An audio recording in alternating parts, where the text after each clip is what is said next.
co-chair of the Communal Worship Committee.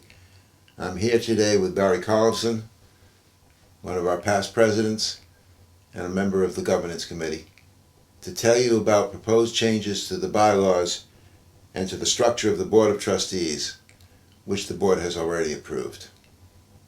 Barry, why are these changes necessary? First of all, our synagogue leadership wants the trustees to be more engaged in making decisions and settling policy, and also wants the congregation's committees to have more authority. Frankly, the current board and executive committee framework frustrate our realizing those objectives. The second reason are changes in New York State's not-for-profit revitalization law and in the requirements of the New York Religious Corporation law that require we revise our bylaws. And the board felt that this was a good time to do it, to enable us to achieve our goal of engaging trustees and empowering committees. Can you explain further what are the committee's goals in addition to compliance with the changes in the law? Good question. Our main objective with the committee's goals is to have a flatter and more responsive governance structure for the committees and for the board. Currently, our 32-member Board of Trustees makes decision for our congregation through the Executive Committee. This has worked to a degree, but many trustees have felt they had no chance to affect Executive Committee decisions. The proposed bylaws will improve and encourage improvement for the board members and committee chairs. As a result, we can get our board to work on strategies and long-range planning that will allow us to rise to meet future challenges. And some of the decisions that the board has been making will be made by the committees in their area of responsibilities. Our goal is more effective, timely, inclusive management of the synagogue by the engagement of more lay leaders in active committee roles. Barry, how do you propose to meet those goals? Well, first, there's no longer going to be an executive committee. It's been merged into the Board of Trustees, which will now consist of 12 to 15 trustees and officers, instead of the current 32. I might add that the reduction of the current trustees will be accomplished by attrition. As a result, more decisions will be available to be made by committee members, and our committees will have greater oversight for their areas of responsibility and expertise.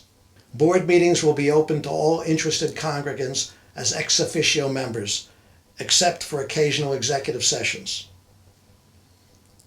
In addition, the term of office for trustees will be extended from 2 years to 3 years, as required by New York State law. The number of committees listed in the proposed bylaws have been reduced from 12 to 2. However, it's not anticipated that the number of active committees or the committee structure will vary significantly from what it is currently.